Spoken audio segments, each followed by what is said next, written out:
Welcome everyone to our Growing Your Business in the US, focusing on New Hampshire webinar today. Just allow a few more people to enter in the webinar, and then we'll start very soon. Just 2 more minutes, please.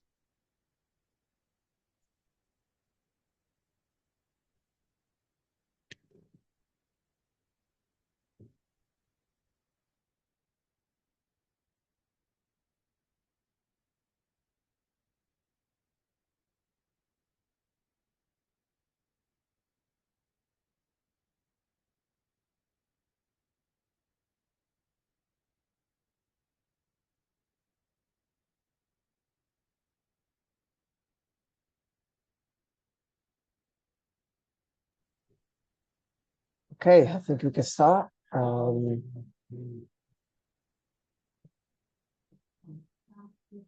Welcome everyone to How Growing Your Business in the US, focus on New Hampshire webinar today. My name is Francesco, and I work as international trade customs advisor at the Greater Manchester Chamber of Commerce. Before we begin, just a quick note, this webinar is being recorded and we'll send you follow-up materials, including the recording, slides, and the contact details for your reference. And now let's take a quick look today's agenda. First, our head of international trade department, Susana Cordova, will provide welcoming remarks and introduce the chamber along with the service we offer to businesses. At 1, we learn from Taylor Caswell, Commissioner of the Department of Business and Economic Affairs. We will discuss the topics of today, growing your business in the US with a focus on New Hampshire. At 1:45, we'll open the floor for a Q&A session, provide you with the opportunity to ask questions to our speakers. I encourage you to raise your hand and participate. Don't be shy. Your question can lead to a very insightful discussion today. And then finally, 2:10, we wrap up with closing remarks. For those who are booking the one-to-one session, business clinic with a representative from the EEA, this will start at 2:15. You shall receive an email with your Zoom login details and your allocate time slot. And if you haven't received this information, please let me know by the chat or just drop me an email and ensure your booking is confirmed. And I'll send you the correct link. If you haven't booked as well yet, but you would like to, just feel free to reach out and I'll check if there is any remaining slot today. That's everything from me now. Thank you again for attending today, and I wish you a productive session ahead. I will hand over to Susanna. Thank you. Thank you, Francesco. And I also want to thank our partners in New Hampshire for being here today.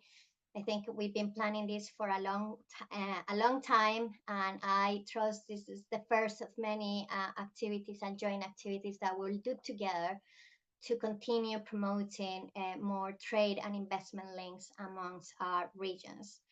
So today, as Francesco mentioned, and I just want to reiterate, the webinar is recorded. Slides will be shared after the event. So any questions, use the chat box, and yeah, we hopefully we'll have a productive session at the Q&A for anybody who may have some pressing things that they want to know more. So for those who are new to who we are as a Greater Manchester Chamber, I thought I'll give you a very quick overview. We are the largest accredited Chamber of Commerce in the UK. We are non-government and non-for-profit. This year we turned 230 years old. So we are one of the oldest as well in the UK. We cover 10 local authority areas in Greater Manchester. However, we do have members across the UK and overseas. We have 4,200 members across all sizes and sectors. Most of the bulk of our membership is SMEs, and but we do engage annually with about 35,000 businesses, and that's across all the activities that we do annually. Internationally speaking, we have about 3,000 traders that we work with that are looking either to export, import, or invest overseas. We are a multi-award winning chamber. We pride ourselves especially in our international trade service offer. We have about 50,000 social media followers. We hold about 200 events annually that gather about 10,000 delegates. And in our headquarters, we receive about 2,000 visitors a month. We have a global connect network, and that's with both public and private sector organizations, and it's all aimed at enabling these trade and investments links across the world. We offer a wide range of international trade services, and that's both for UK and overseas companies, exporters and importers, and is supporting every stage of the internationalization journey, all the way from understanding the opportunities, market research, finding the right partners, upskilling your workforce. We have a wide range of export, import, and customs courses. We also provide, through our in-house expert team, customs advice, from audits, bespoke hourly advice, getting paid, from foreign exchange, due diligence, credit checks, support. We are the largest accredited provider of documentation services in the north of England, and that means that we support exporters with their export documentation, so certificates of origin, ATA connects, etc. We're also a customs broker and offer transit services. So these are some of the events. I'm not going to go into detail because you will receive the slides. If it's any of those of interest, then you can check them online. Right, without further ado, this is roughly a very quick overview of where we are currently in terms of trade at the UK, Northwest, and especially Greater Manchester with the US, and some business opportunities, export opportunities for the companies in the region.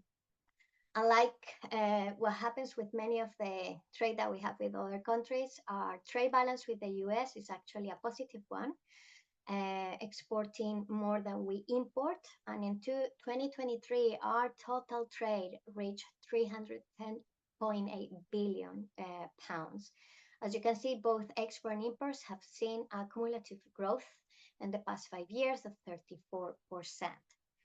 When we look both at trade and goods and services, we can actually see that our trade in services is a lot stronger than our trade in goods, with our exports and services almost doubling up both from goods and also doubling up what we import. Across the board, we have seen growth, but the most growth is being seen by the export services by 55% in the last 5 years. When looking more specifically at the trading goods, and this is an overview of who are the top exporting regions to the US across the UK, I can see that there has been some shifts in the last 5 years. In 2019, Southeast, West Midlands, and London were the top 3 exporting regions, and this changed slightly, and as of 2023 we've seen a bit of movement, with London falling in 4th place and the East of England actually topping the top 3. The Northwest kind of remain in the 5th place, which is worth mentioning. In terms of some of the movements that we've seen, this slide kind of provides a bit of what that shift that we've seen. Southeast remains the largest exporting region, but we've seen a huge contraction in the last 5 years. The Northwest region, where Greater Manchester is, we've seen a bit of growth, but London also seen a bit of contraction, and the East of England has seen some growth. But above, in overall, most of our exports seen growth across the board. Right. The next slide, as I said, the top 3 regions exporting to the US include West Midlands, Southeast, and East of England. However, the regions with the largest growth in terms of Exports include Yorkshire and Humber, growing about 53%. Um, East of England, 44%, and Northeast, 42%. We've seen some declines across the board, with Southeast, 32%, seeing the largest contraction across all the UK regions, followed by London and Scotland, which only grew about 1% compared to other regions, which grew at two-digit pace. Oh, sorry. Apologies, something is okay. So in terms of the top exporting regions, machinery, chemicals, and manufactured goods make for more than 90% of our exports. And when we see the performance across all the sectors in the past 5 years, we've seen that animal and vegetable oils have seen a huge growth of 326%, followed by commodities, 176%, and we've seen some growth with chemicals and manufactured goods. Some contractions in other sectors, but worth mentioning because this could be outlining some opportunities for companies in the region. This is just an overview. Who is the top exporter depending on the sector? And we can see, and I'm just going to pick up a handful of examples. In terms of beverage and tobacco, it's not surprising seeing that Scotland is the top exporting region in the UK. Then we have mineral and lubricants from Wales taking the lead. And then we have in the commodities section also Wales. So this just gives you an example who's leading what in the different sectors. When it comes to importing, then again, we can see that Southeast London and Southwest in 2019 were the top exporting regions. And this has also, we've seen some shift with London and East of England actually climbing up in terms of their import values. Here we see what's happened in the last 5 years. Again, we've seen some growth in the Southwest, but the Southeast, which is also a top exporting region, has seen about 2 billion worth increase in the past 5 years.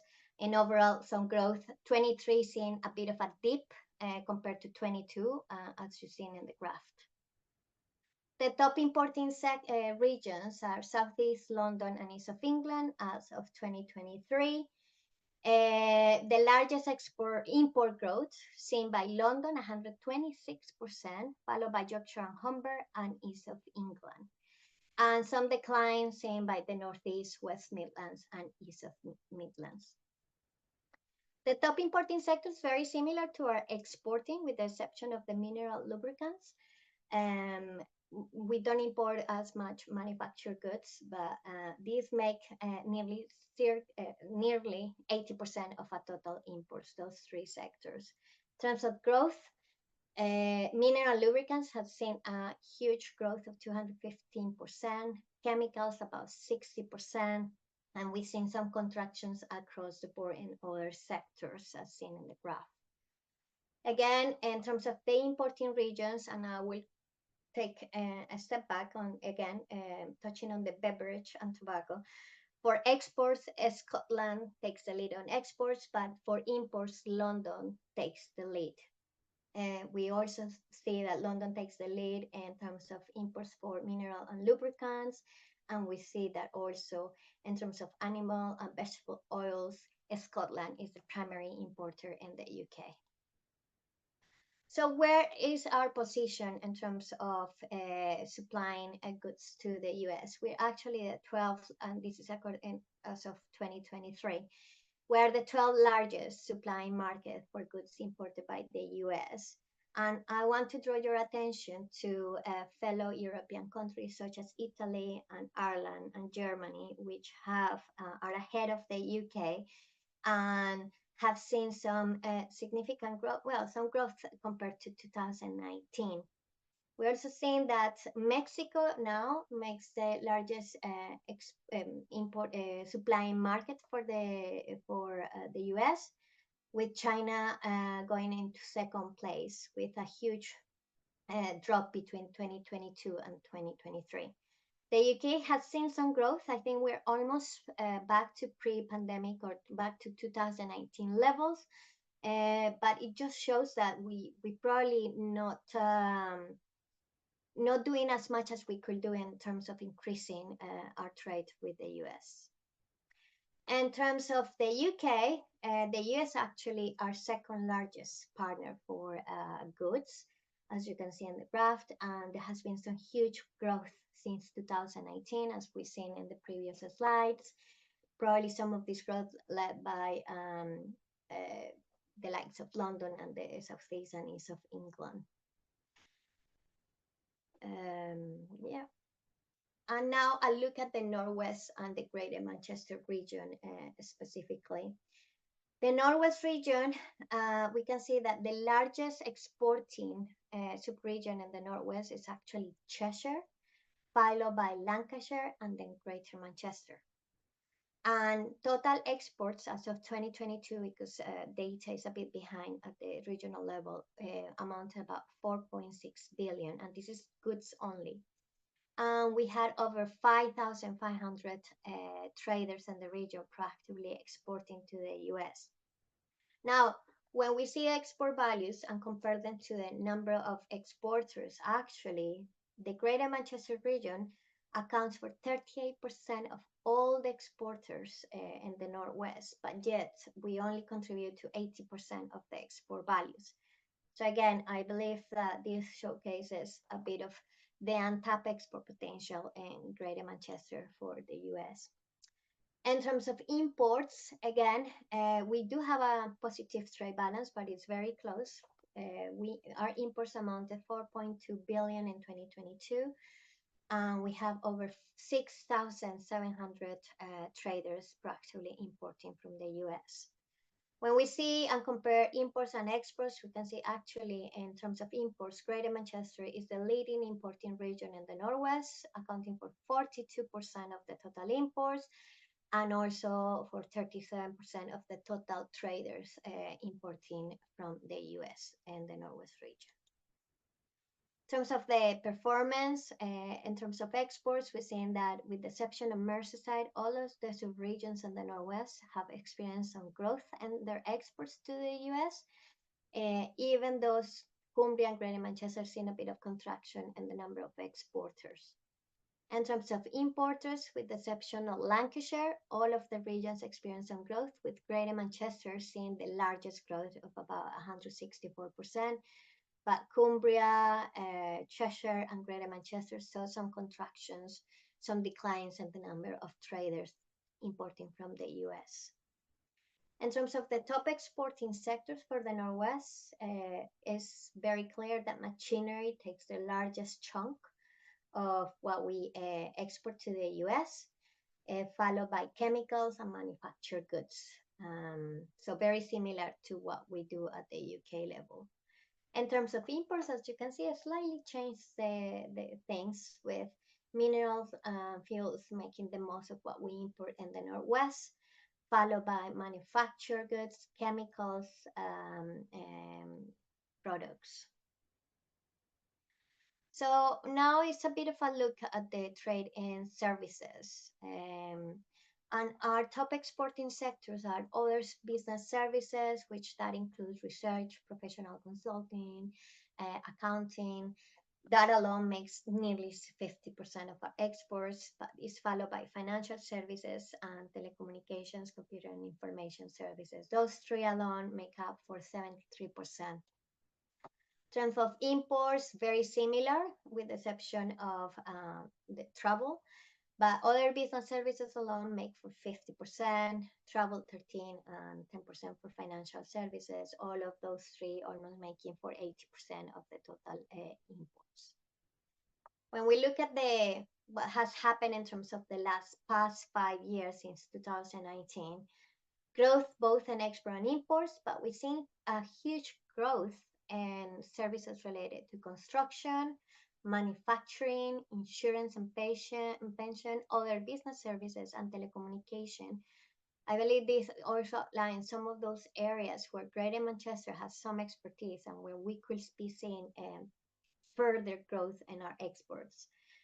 Similarly, in terms of our imports, we're seeing growth in manufacturing related services, insurance and pension, maintenance and repair, and then some growth, some smaller growth in other sectors. But generally speaking, both imports and exports have grown in the past 5 years.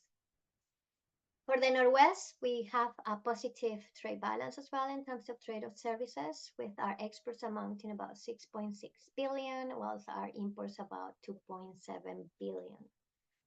And in terms of who's the leading region for the exports and imports, Greater Manchester is the leading exporting region for services, whilst Cheshire takes the number one rank for imports in the region, followed by Greater Manchester. So it's inevitably, but the US is a large market. So with his size, there are worth a great amount of opportunities for British companies. It is estimated that UK companies could be exporting an additional 35 billion US dollars in the next few years. Some of these opportunities are across aircrafts, automotive, machinery, pharma, medical devices, chemicals. I mean, it's across the board. Obviously, the largest exporting opportunities are, for example, aerospace with 8 billion, automotive 4.3 billion, amongst others. So let's look at some of the opportunities that have been outlined by the Department for Business and Trade. The US is the third largest market for food and drinks export from the UK. It is an attractive market due to its size, the affluence, and also the diverse population. It is relatively a very stable economy, and it has a well-established infrastructure. And there is the regulatory landscape is relatively manageable. Revenue in the US food market amounted about 831.8 billion and is expected to grow further between 2024 and 2029 by 4%. English sparkling wines, cheese, gin are emerging categories, and this we should know in Manchester we have Manchester gin, and it could present really good opportunities for export growth. The US food market is expected that 16.6% will be through the growth will be through online sales by 2024. And there is also great opportunities for high value, differentiated, very niche and on-trend products. However, further research is required because of its size. It's worth doing further research to understand which state could make the best suitable place for you to grow your business in terms of those market trends, the food trends, and drink. Another area where we see a lot of opportunities is within the technology. Not surprising, the US is the largest tech market in the world, and in 2024, it accounted for 34% of the global market and had experienced a 3% growth since 2019. Why is the US such a great market for tech-based companies? Well, it's rich with early adopters, the size, the affluence, the sophistication. The US market also provides a great test bed for innovative products and services. And there is a huge drive by the US government to modernize, the digital infrastructure. And it is expected that there will be a lot of appetite for industry, government, and universities to adopt new technologies, and obviously, not surprisingly, the use of AI. Life sciences is another area where there is opportunities for UK companies. I think for the north of England, there is plenty of opportunities, especially for med tech businesses.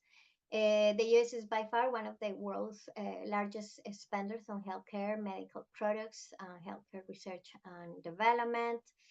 The US is also home to some of the larger biotech and pharma companies, offering great opportunities for UK companies to be part of their supply chain. US hospital and healthcare organizations are very keen to deliver more efficiently their healthcare services using new technologies, including AI and other IoT and so forth. And the US accounted for 44% of the global life sciences tools and expected to grow a further 9.3% between 2024 and 2030. So great opportunities, but as with any market, some key considerations. We do not have a free trade agreement with the US, but worth mentioning that we have the UK government has signed a number of MOUs with a number of states, and this just showcases that there is a clear intent to continue trading and improving the trade and investment opportunities for both countries. The US does have a very complex tax system. Taxes may be imposed both the US federal government and by individual states, counties, and cities. So make sure that you receive and seek out the right advice for your business. There is no VAT in the US, but sales tax varies from state to state. Make sure that you do check standards and technical regulations so your products or services meet all those requirements. And if you do need a license, that you obviously acquire it beforehand. IP rights that you have here in the UK do not necessarily will provide you protection in the US or other markets. So make sure that you're also seeking specialist advice on that. Make sure that you understand your product liability law and implement the right measures to minimize the risk. Travel to the US can be done up to 90 days without any visa for business through the visa waiver program. It lasts for 2 years, and I don't think it's that expensive, and it's quick to obtain. But if you are planning to do more, and where you are delivering a project, or you need people based on the ground, then please do make sure that to consider the visa requirements and seek out further advice at the US Embassy. We had this is one of the areas where we've seen a lot of companies not making the right checks before traveling or sending some of their staff abroad. So some of these considerations when you're looking at the US. The US is big, and as I said, things do change from a state to state. So there is plenty of support to help you to kind of narrow down which state might provide the best, suitable solution for your business to scale up. And today I'm hopeful that I trust that with the presentations from our partners in New Hampshire, you will learn more about what this region state can offer to your business. And as I said, there will be a chance for questions and answers later on. So this is for me now, and I'm gonna now handle this back to Taylor Caswell from the Division of Economic Development at the Department of Business and Economic Affairs at the New Hampshire. So welcome, Taylor, and yeah, the floor is yours. Great, thank you, Susanna. Can you hear me okay? Yeah, we can hear you perfectly. Okay, great. Thank you, Susanna. This is a good opportunity. I would have rather have been able to have the opportunity to come over personally and have some of these conversations, but as you know, sometimes those don't always work out as well as we would like. I will say at the outset, it is a little interesting because our largest city in New Hampshire is Manchester, New Hampshire. And we also have a Greater Manchester Chamber of Commerce that I spend a lot of time working with. So I'm glad to be able to expand my horizons in the number of Manchesters that we work with. I thought maybe what I might do is just spend a few minutes just talking about what New Hampshire is and where we are kind of in the context of what you just presented, Suzanne. I mean, we're a small state in the northeastern United States. Short of Maine, we're probably the closest to you guys in terms of geographic location. Very easy access. We were actually over there earlier in the year and it's 5 or 6 hour flight, very easy access back and forth. We are kind of midway between Boston, Massachusetts, and Montreal in the province of Quebec in Canada. And that proximity to particularly the Boston market really drives a lot of the types of businesses and the types of activity that we see here in New Hampshire. We are connected by road and rail to Boston.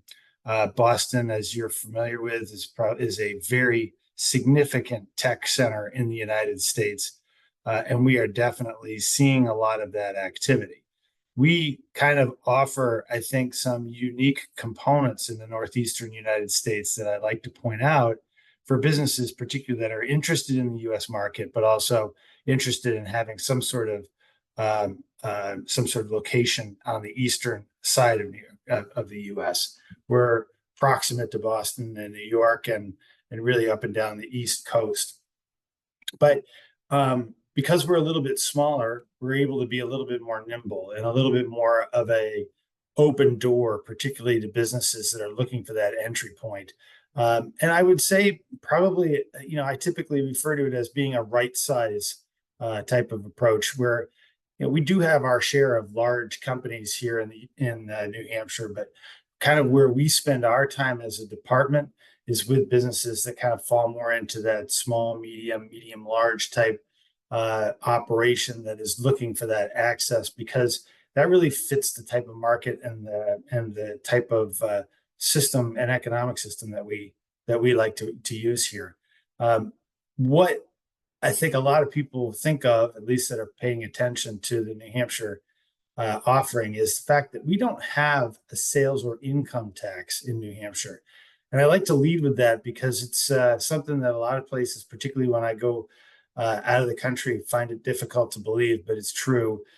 We do not have any of those types of taxes. And what that does, in effect, is provides yet another opportunity for businesses to attract workforce. Because anytime we have someone that lives in New Hampshire, works in New Hampshire, they're seeing a pretty significant pay increase right out of the box. And that's something that a lot of our businesses will use to attract that workforce. And being that workforce continues to be at least the most significant challenge for businesses domestically here, it is something that there's a good deal of competition over. So differences in salary, differences in commute times, differences in the types of educational systems that we invest in make a significant difference.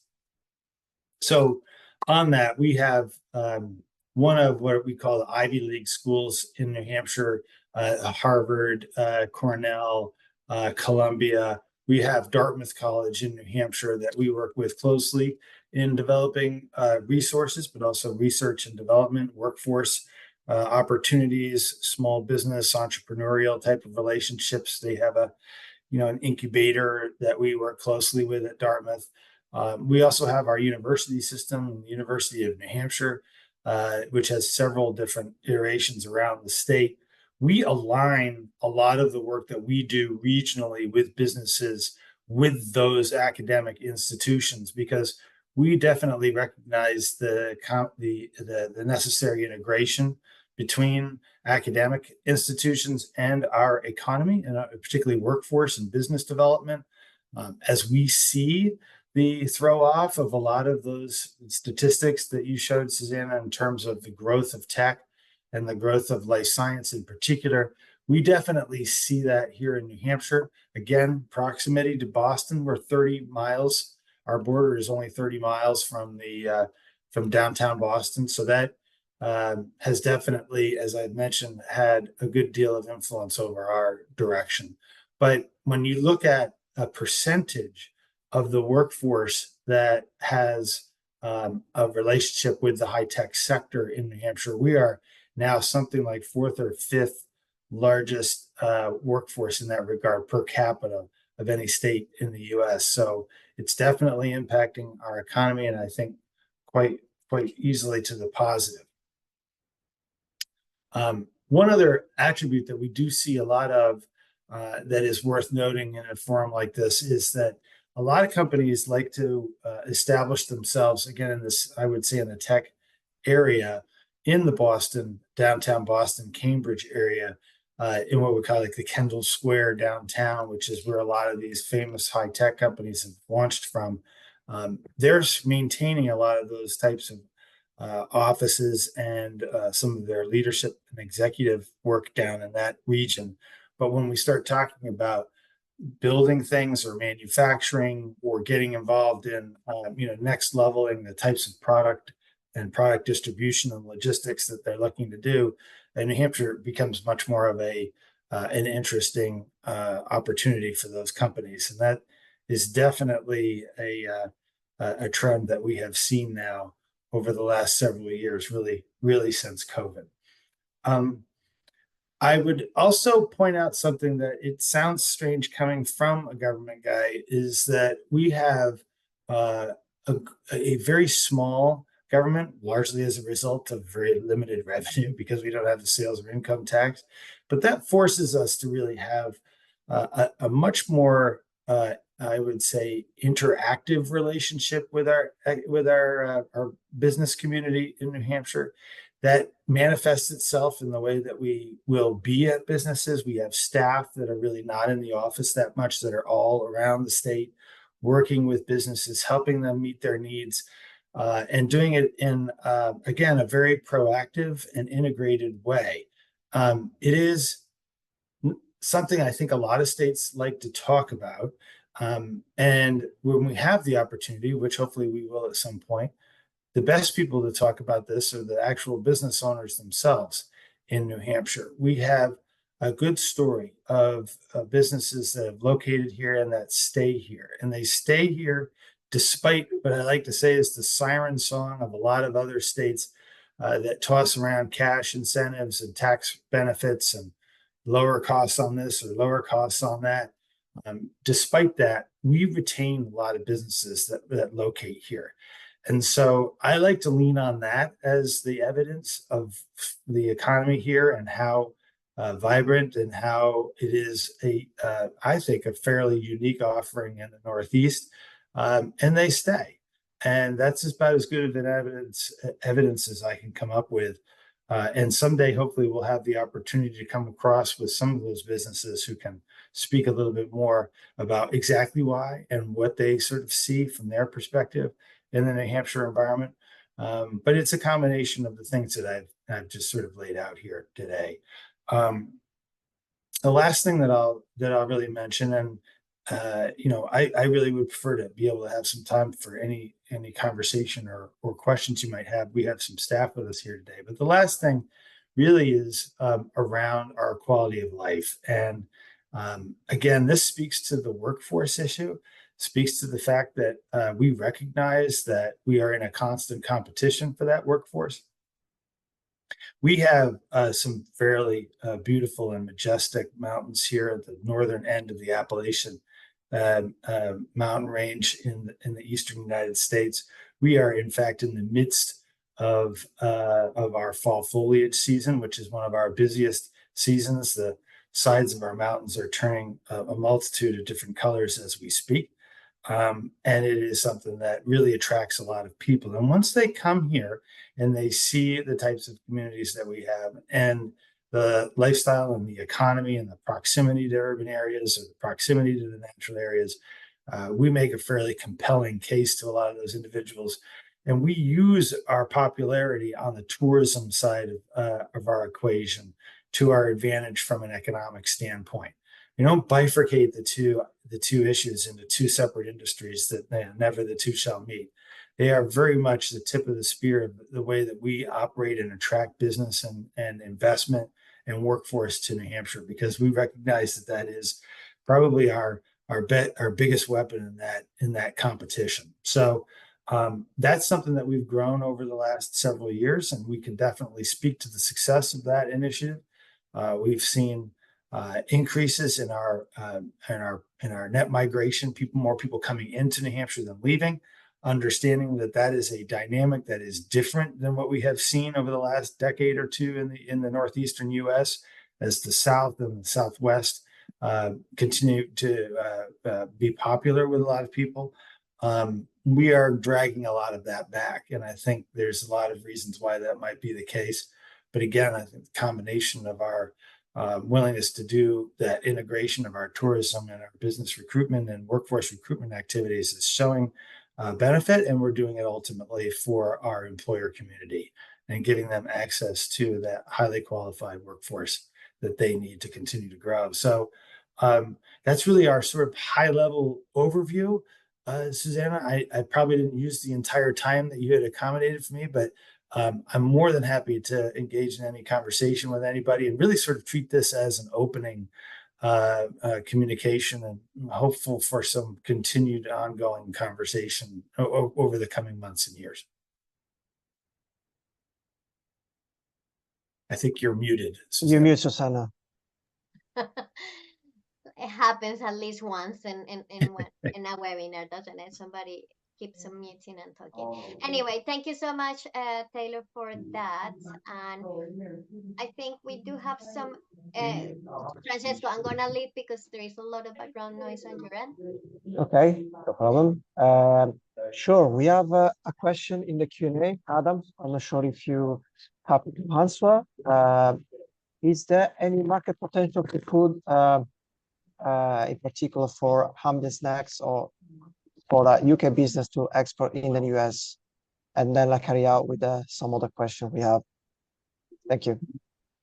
Sure, just to start with that one question, I think Susanna actually gave a really, really good slide. I think when that question came up, she was going into sort of the market potential for food and drinks and for snacks. I mean, not to reiterate too much what she said, but we certainly love to consume snacks here in the US. I think actually New Hampshire does have a number of snack companies here that have seen a lot of success, starting really small, but getting into sort of niche products. For instance, here we take advantage of the fact that we have a significant production of maple syrup. And so we have, maple pretzels, maple popcorn, and it's the kind of thing that has really taken off. So I would say, especially if you've got specialty snack products, something that's going to be able to differentiate itself in the marketplace, you're going to see a lot of demand here. Because people love snacks and everything else like that. Oh, I see the particular vegan snacks. Yeah, absolutely. There is a lot of interest and desire to see those sorts of products that appeal to particular consumers, especially if you can kind of promote and talk about how it avoids using particular allergens, right? Like, so if it's, this doesn't use soy, this doesn't use nuts, this doesn't use it's vegan, so it wouldn't use dairy anyway. But being able to highlight that is the sort of thing that really gets your attention and allows itself to stand out in the market. But there is definitely demand there. There are huge networks of specialty product associations that you'd be able to partner with, and they'd be able to help you get with distributors and everything else like that. Like I said, I'll turn over to Susanna for the particular research. She has more data than we do, but absolutely good opportunities here for that. Yeah, Yes, thanks, Adam. I will reiterate that. But I will add, just do your research, because obviously, as I said, the US is huge, and it's worth that if you're gonna go into the market, that you just choose the right states that might offer you that way to scale up organically, and understanding as well the local regulations for food and drink related products. Thank you. Got a question for you, Adam or Jay or Taylor, if you wish to answer. Are there any grants or soft landing programs for foreign business, particularly UK business, looking to expand or move their operation in the New Hampshire?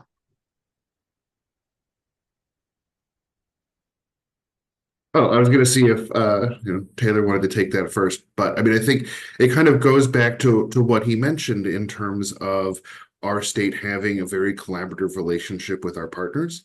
While we don't have necessarily specific branded programs that you'll find, what you will get is, from the moment that you express an interest in locating or moving some of your activities here, is really get a lot of support from our agency and from our partners in finding out a solution that will work the best for you. We have our business specialists again, as Taylor mentioned, spread out throughout the state. And because of that, we have partnerships with local governments, with academic institutions, with business incubator programs, with training programs. And we bring all of those together to help craft a solution that works with whatever your needs. So from this call, if you contact or reach out to any of us and say, hey, look, I'd love to know more. I've got a just going to the vegan snacks, I'd like to get more vegan snacks in there. That's when we can start bringing together a lot of those partners and finding opportunities, helping you get into the market, helping you find potential spaces, helping you get in touch with distributors, giving you sort of the lay of the land when it comes to regulations. We even are able to call on sort of our federal contacts and colleagues to help walk companies through the regulatory process to help them get approved. So these are the sort of things that we do all the time for businesses in any industry sector, and really for businesses of any size. So it's one of those things where it's like you come to us, we don't, again, it's not a specific branded program, we don't have specific spaces, but where we make up for that is really crafting a detailed step-by-step solution for any company that wants to be here. Yeah, I might just add real quickly to that, we have a very diversified economy here. So we don't have a specific program for a specific sector or a specific issue.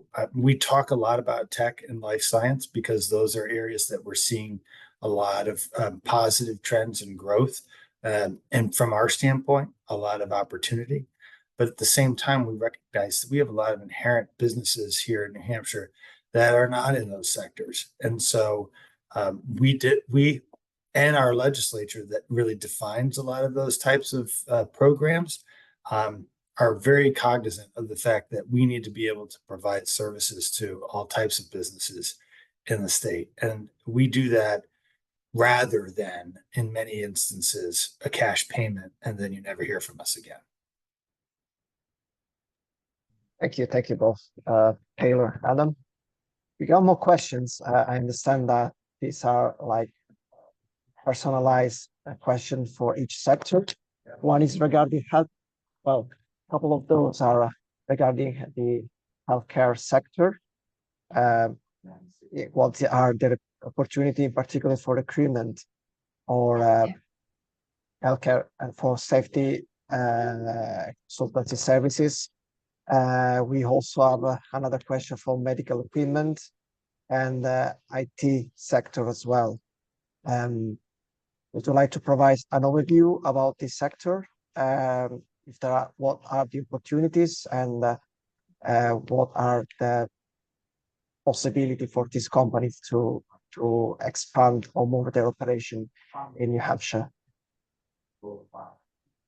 Let me just jump in, Adam, on one point in particular is on the medical equipment side. That is definitely an area that I guess when we talk about life science, it kind of hops in and out as to whether or not that actually is included. I'm sure there's a definition somewhere, but we really do include it in that category. We have a very significant medical equipment industry that exists here in New Hampshire.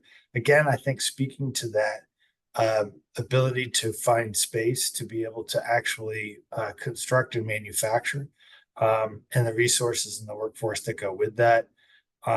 We just have formed a new medical, or I should say, they call themselves the Life Science Association, but a lot of their members are medical equipment manufacturers, and that is an organization that is bringing a lot of attention to that issue and to the ability to.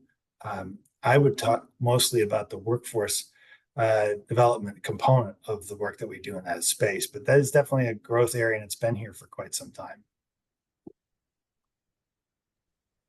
Thanks, Taylor. Yeah, I just want to remember that we have a business clinic after the webinar. Some of the attendees managed to book a slot. We have a very big demand for this slot, but if you wish to connect with a representative from the EA after this webinar, we will follow up with slides with contact details.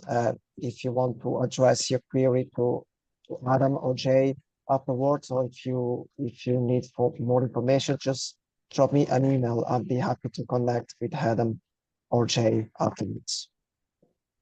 Is anything you want to add, Adam? Susanna, Jay? I think just to, oh, go ahead, Susanna. No, I was just going to say a lot of the questions are about your specific sectors. So I would recommend, and this is something that we are in the chamber can also help you with some information and data to, start the conversation. But today you're meeting with some of New Hampshire representatives, as we've seen in the screen. So a great opportunity to tackle some of those specific, questions about how to go on about meeting potential partners. I think Adam just alluded to, getting you connected to the business community in New Hampshire and those sectors. So worth, if you didn't have that one-to-one meeting, then obviously, as Francesco just said, just drop us an email and we can kind of sort something out at a later stage. But that was just my additional comment.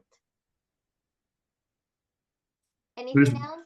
I just wanted to kind of to add in, and I think again this goes back to sort of the theme of what we've been talking about. I saw there was one question in there about, well, this is a company that works on automation. So are you in touch with other companies? And then how could we, how would we kind of promote those technologies? And I think actually automation is a really good example.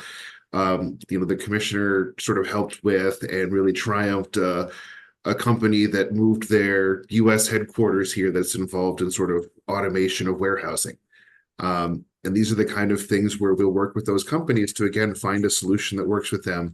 We do have connections in private industry. We're always happy to sort of talk about some of the great opportunities in that, as well as in some of the other sectors that we have, where, like in academia, we have a very strong advanced manufacturing educational program in the state, and a lot of research that goes through there. So these sort of companies, we also help form partnerships with those institutions to help them refine their products or services, to help them come up with stronger business plans, and then actually integrating them into the community. But again, it goes back to the fact that we focus on building connections. We focus on using a lot of resources and bringing folks together so that any business that wants to come here, regardless of sector, can really see success. Because that. I think Adam, you froze. Yeah, I think We lost you, Adam, in the best moment. It was just about to make his big point, and I think. Yeah, he just stood there. And I have one more question before we kind of close. Maybe Taylor, you can, or Jay.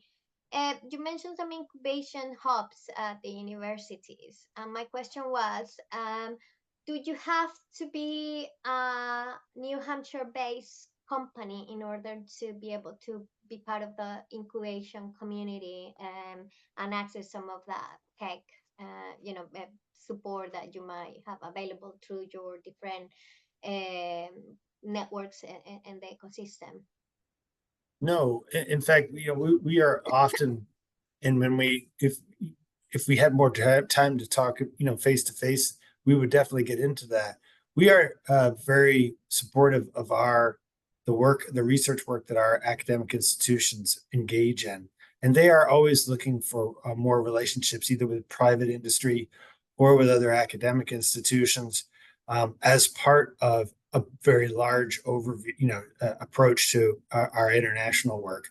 So they will often be with us when we have these conversations, and they will often be looking for those types of relationships, again, either directly with private sector or with other academic institutions as part of their growth strategy, which ultimately benefits our economy as well. But that's not really necessarily a precursor to getting access to those universities. Thank you. You were about to make a very good point, but then you froze. Do you want to finish what you were saying? I'm sure that Taylor took care of what I was going to say, but if there are any IT service providers, please do contact me. I just want to make sure we maintain having good, strong internet access. But no, like I said, I'm sure I heard what Taylor was saying, and that was what it was. It's about these partnerships. That's what we're here for. Brilliant, thank you. Something else to add is for those companies that are in tech or do have some innovative, products or services, I just wanted to remind you that you can also tap into the Innovate UK grant funding. And if you do happen to find a potential partner in the US where you can jointly develop some products or services for those markets and where you can easily scale up, we'll be happy to connect you with some of the advisors on Innovate UK. And obviously, to make the most of meeting with Adam, Taylor, or Jay later to ask all the questions that you can. And there is a lot of support that you can also tap into. I want also to kind of highlight that as part of the Greater Manchester's mayors, the international agenda for the region, the US remains as one of our top priorities. And there will be some business missions going out to the US.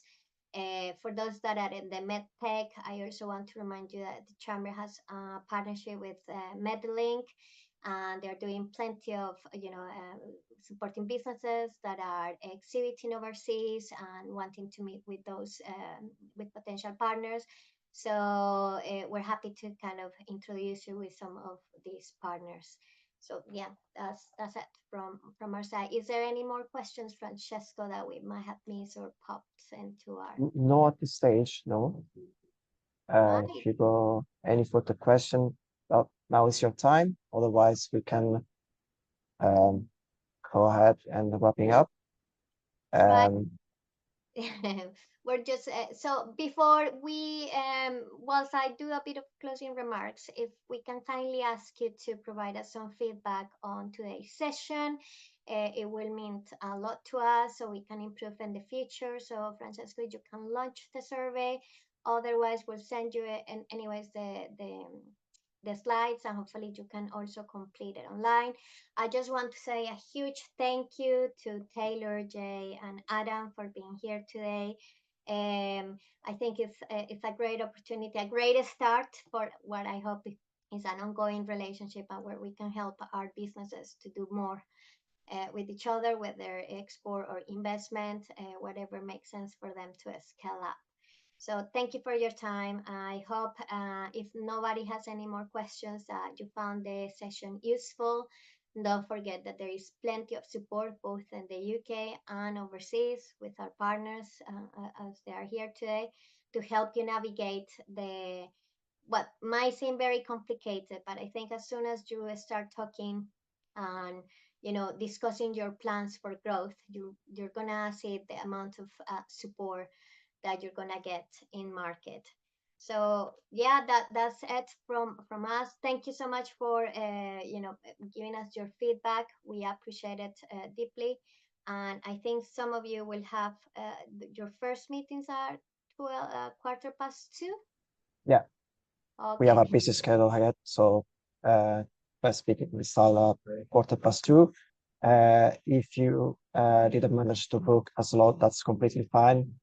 I'll be happy to connect with a representative from BEA afterwards. Just drop me an email and I'll facilitate the connection. And thank you for completing this feedback form. We're not only collecting information about obviously the event, but also information about how you're finding trading with the world. Because this kind of information is the things that we're feeding back to regional government, and as they continue to have discussions with other countries, including the US, about potential future trade agreements. Then your feedback, I cannot tell you how valuable is. So thank you for those that have taken the time to answer. And yes, we shall see you next time. Thank you all for attending today. Thanks, everyone. Thank you so much.